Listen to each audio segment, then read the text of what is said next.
آپ یہ آبزرو کر بھی رہے ہوں گے اور آپ آنے والے دنوں میں زیادہ آبزرو کریں گے کہ ایسی ڈگریز اپنی حیثیت کھو دیں گی جو کاپی پیسٹ کی وجہ سے حاصل کی گئی ہوں، جن میں کوئی ریسرچ نہ کی گئی ہو، جن میں معاشرے کا، لوگوں کا کوئی پرابلم ایڈریس نہ کیا گیا ہو، اس پرابلم کو سالو کرنے کے لیے ریسرچ نہ کی گئی ہو۔ ایسی ڈگریز جو بھیڑ چال میں حاصل کی گئی ہوں، جو رٹے لگا کر حاصل کی گئی ہوں، کاپی پیسٹ کی وجہ سے حاصل کی گئی ہوں، آپ دیکھیں گے کہ ایسی ڈگریز آنے والے دنوں میں فضول ثابت ہوں گی، وقت کا ضیاع ثابت ہوں گی، پیسوں کا ضیاع ثابت ہوں گی۔ ہاں، ایسی ڈگریز آپ کامیاب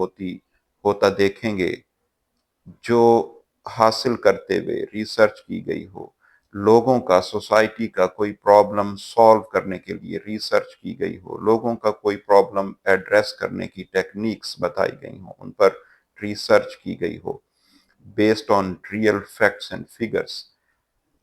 ایسی ڈگریز بھی آپ کو فضول ثابت ہوتی نظر آئیں گی۔ جو ڈگریز تو حاصل کر لی گئی ہیں، لیکن اسٹوڈنٹ کو، نوجوانوں کو بات کرنے کی تمیز نہیں ہے، بات بات پہ گالی دیتے ہیں، وہ اپنا پوائنٹ آف ویو آگے کمیونیکیٹ نہیں کر سکتے، لوگوں سے بات نہیں کر سکتے، تمیز اور شعور اور تہذیب کا مظاہرہ نہیں کر سکتے،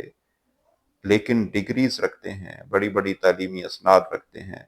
ایسی تعلیمی اسناد اور ڈگریز بھی آپ کو فضول ثابت ہوتی نظر آئیں گی۔ So you have to C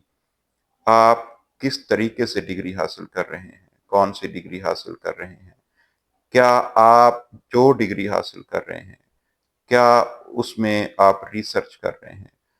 us degree میں کی جانے والی ریسرچ کی وجہ سے سوسائٹی کا کون سا پرابلم آپ ایڈریس کر رہے ہیں، سالو کرنے کی ٹیکنیکس بتا رہے ہیں، سوسائٹی کا کون سا پرابلم سالو کرنے کے لیے آپ ریئل ٹائم ریسرچ کر رہے ہیں، نہ کہ کاپی پیسٹ کو فالو کر رہے ہیں۔ Thank you.